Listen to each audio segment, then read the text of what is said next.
মনে না করেন আমি ইংলিশেই বলবো। Um,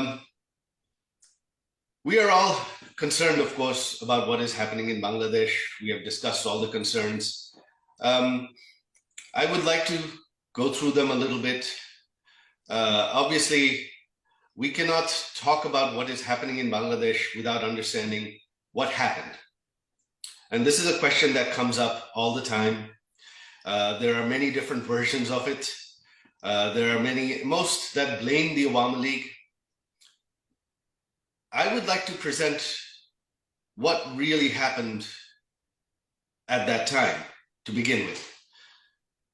You see, we had protests in Bangladesh, which really the student movement, the quota demands, they were not unreasonable. They were a legitimate demand. The old quota, it was frankly quite archaic and didn't make sense. However, our government, the fact that most people don't know is that our government had removed those quotas years ago. It was the courts that reinstated those quotas based on a case by the families of freedom fighters. Where our government failed was in the communication and the messaging. We did not say anything about it at all. We left it up to the courts. And this let the movement brew. That was failure number one on our part. Then you had the opposition, the Islamists, and even our good old CIA jump in, turn the movement violent. You had militants who were armed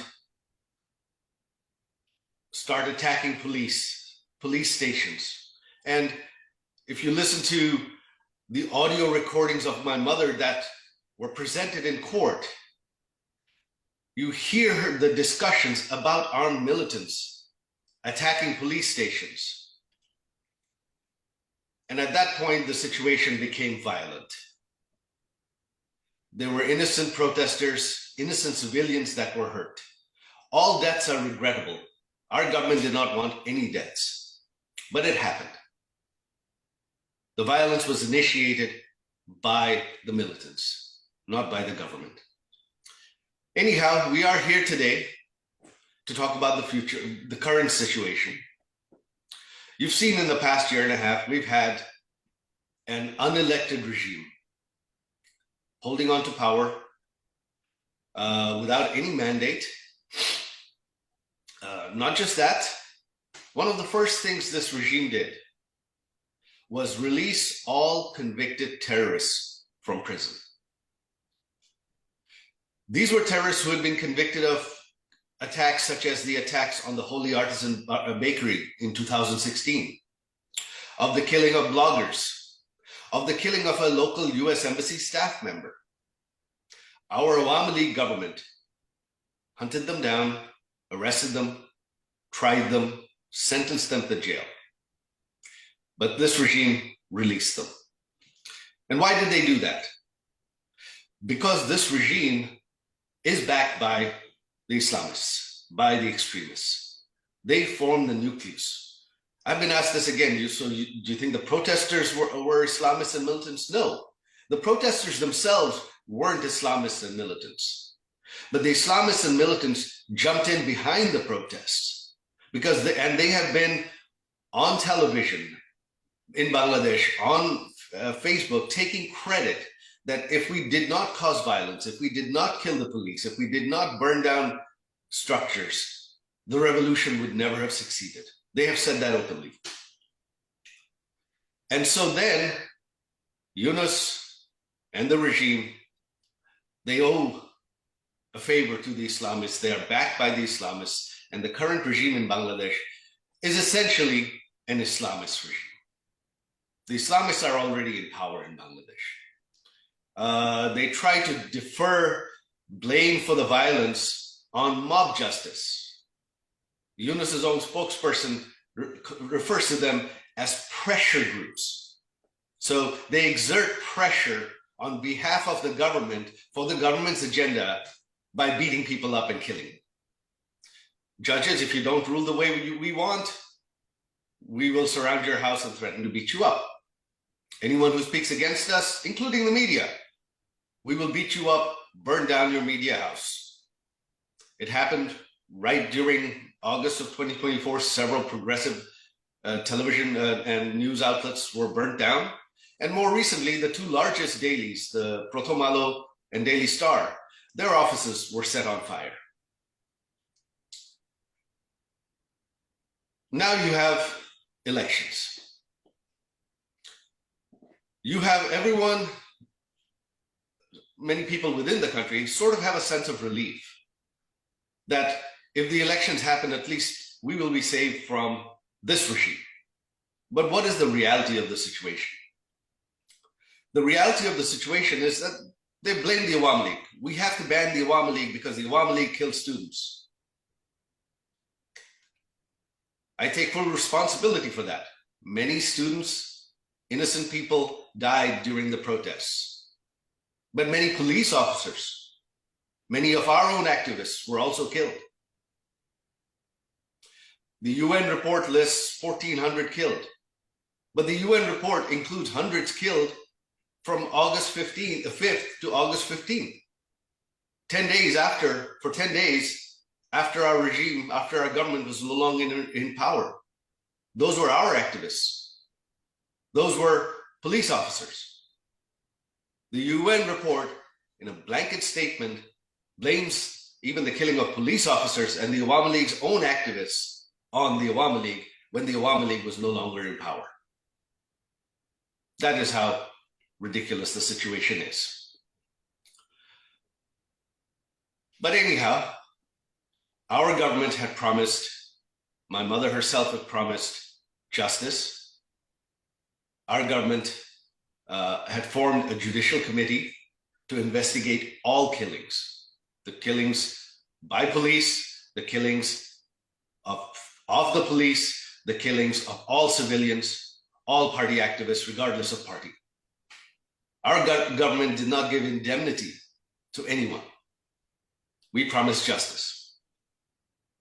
This regime, of course, immediately issued an ordinance granting immunity to anyone for the killing of all police officers, all Awami League activists, anything else, because now they blame mob justice, not, that those killings were justified, so those who conducted those killings are above the law.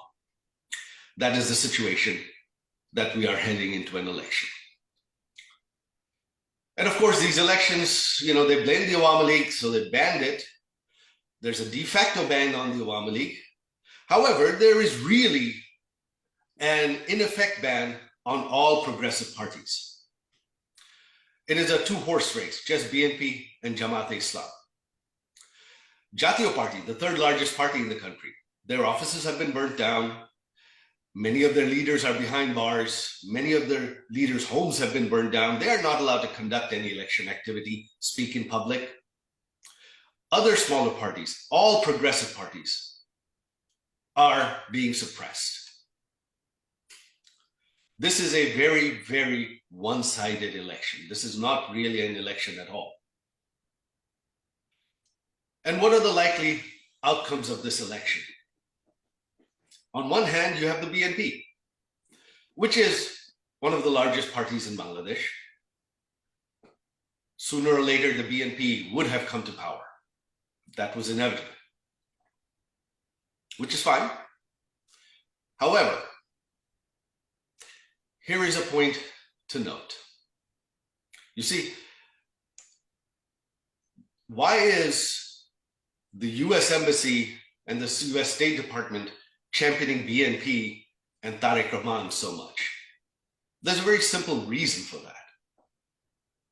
You see, Tariq Rahman was convicted based on evidence provided by FBI agents who had traveled to Bangladesh to testify against him in court.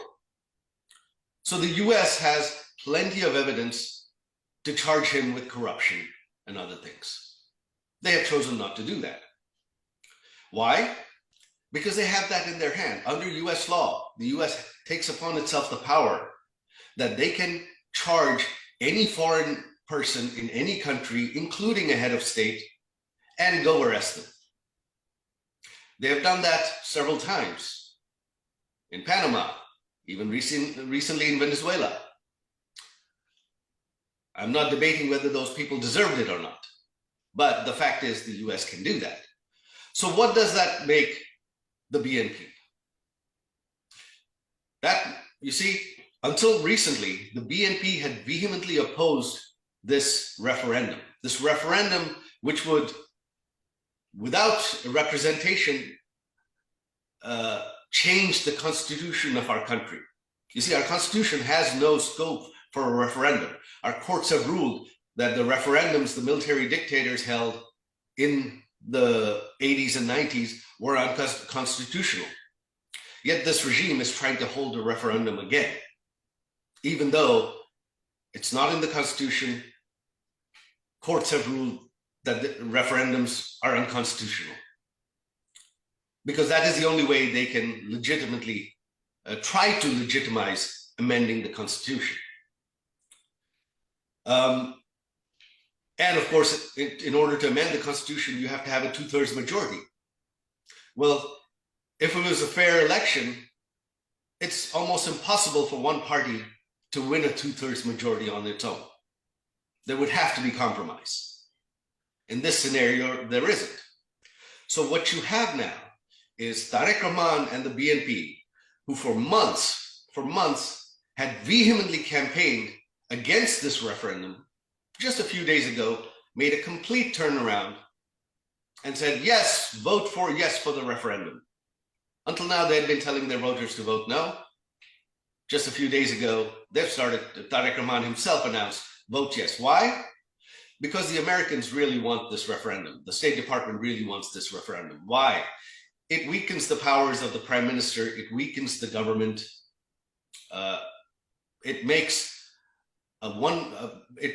a single party government almost impossible, so that there would always be a coalition government in Bangladesh, which would always be a weak government that can be controlled. And Tariq Rahman at this point really has to follow the bidding of the US Embassy in Bangladesh, and even when he's Prime Minister, he will have to continue to do that, because if not, the US can always bring up the corruption charges against him and simply arrest him from Bangladesh and put him in prison in the United States. This really is the dream scenario for the US State Department, to have a Prime Minister whom they have that much control over that they can arrest anytime and bring to their prison, in which case he cannot dare go outside anything they ask. On the other hand, you have Jamaat. Now, mind you, historically, Jamaat has never had much of a vote base. Jamaat polls at 5 to 10% in the country. They have 5 to 10% vote throughout the constituencies, but they have very few stronghold constituencies. If the Awami League were running, Jamaat would be confined to 5, maybe 10% of the seats. Even without the Awami League running, their poll numbers are at about 17%. So 10 to 15% of the seats is the maximum that Jamaat can hope to achieve with all parties running, which is why it was really critical for this regime that is backed by Jamaat to ban the Awami League. Their polls conducted by everyone else, showed that BNP wasn't really gaining in popularity. BNP stuck at about 20%. Jamaat is stuck 15 to 20%. That's only 40 or so percent of the vote. There's over half the country that is either undecided, or in the last few polls, almost 18, 20% refuse to say who they're going to vote for.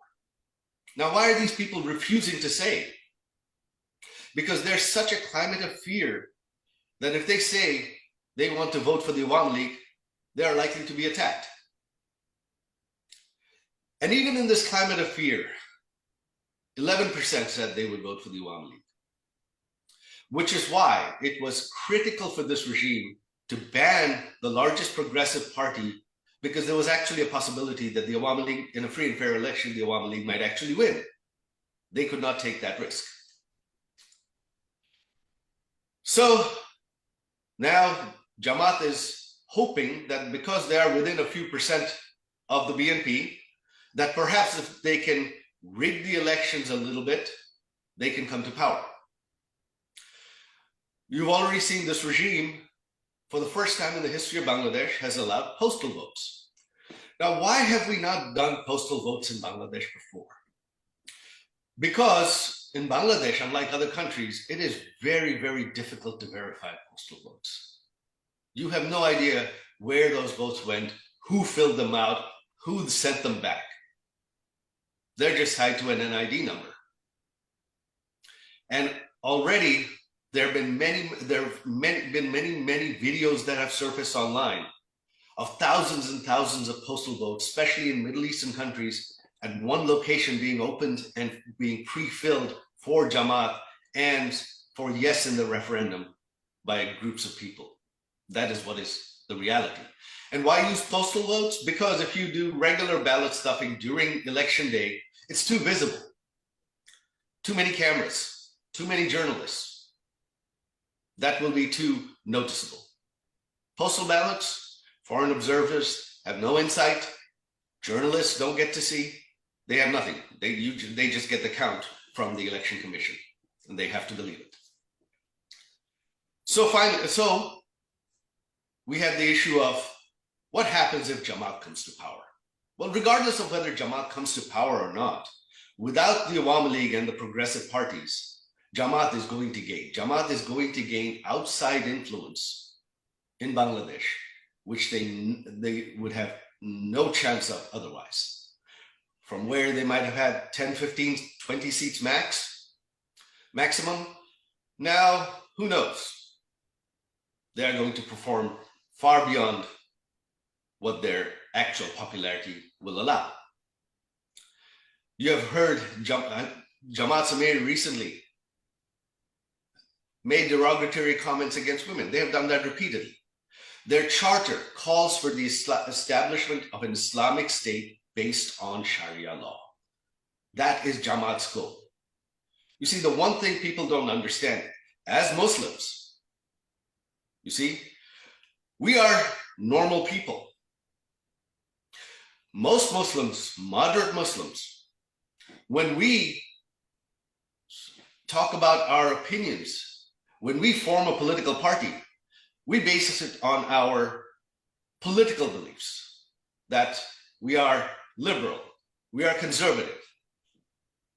We don't espouse religion, just like other countries. You don't espouse that you are a religious party unless your goal is to establish governance based on religious law. That's sort of pointless unless you are an extremist. There is no reason for that. The only reason, there is no such thing as a moderate Islamist party. The fact that they are Islamists means they want Sharia law.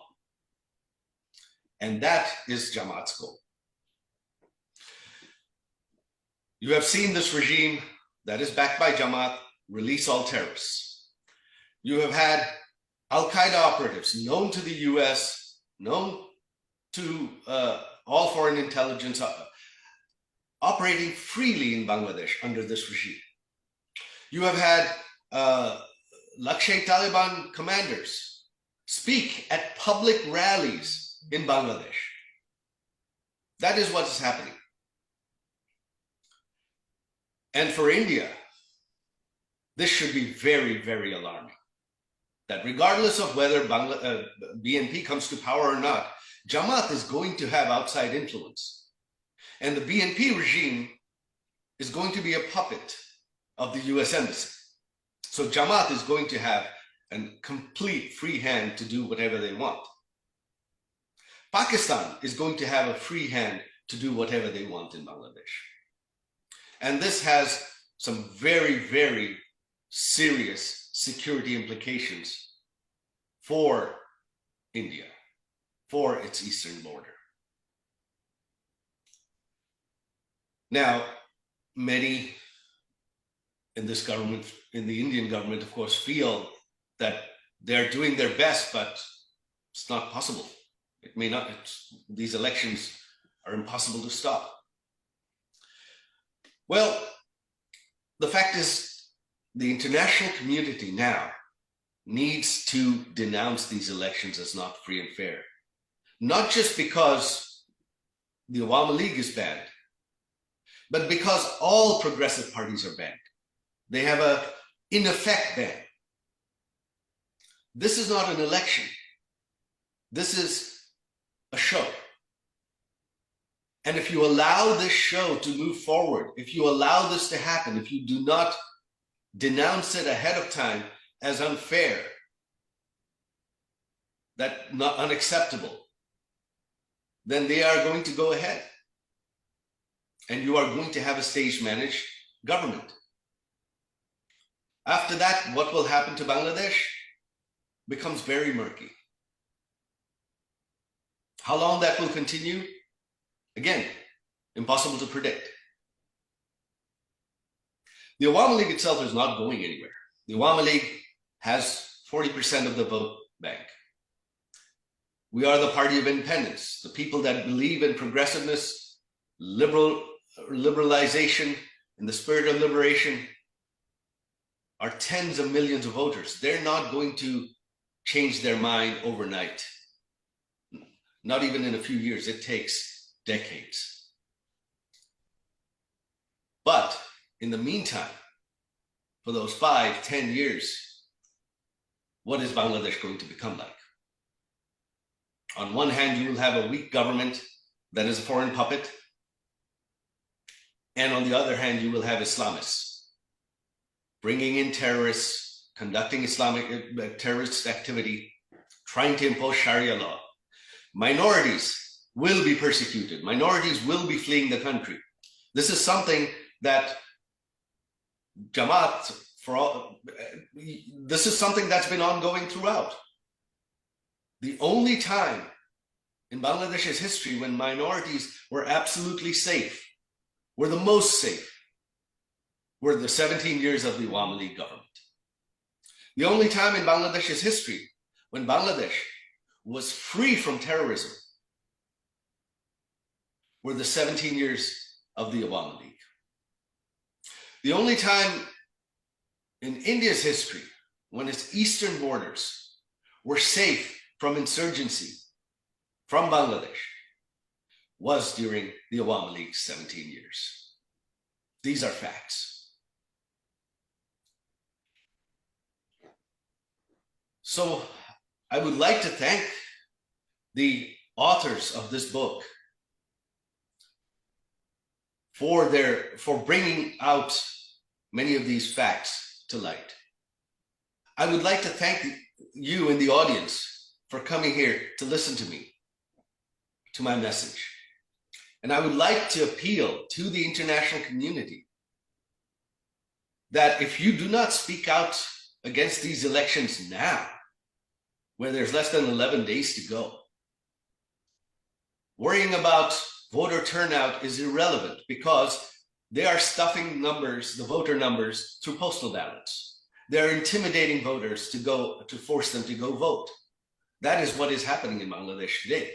So the voter numbers are going to be inflated from reality regardless because of millions of postal votes, billions of fake postal votes. So that is my appeal. If you want security in Bangladesh, and again, this is not on behalf of the Awami League. If the people of Bangladesh, you believe they don't like the Awami League anymore, that's fine. Then let them vote against the Awami League. Why fear the Awami League running in the elections then? I'm not afraid of that. But this is your last chance to do something. This is your last chance to prevent Jamaat-e-Islam becoming a major force in Bangladeshi politics, these Islamism, radical Islam, and terrorism from becoming a major force in Bangladeshi politics for at least the next 5 to 10 years, perhaps even longer. This is really your last chance. I would like to thank you all again. I appreciate all the efforts that everyone here has put in, and thank you very much for giving me this opportunity to speak. Jai Bangla.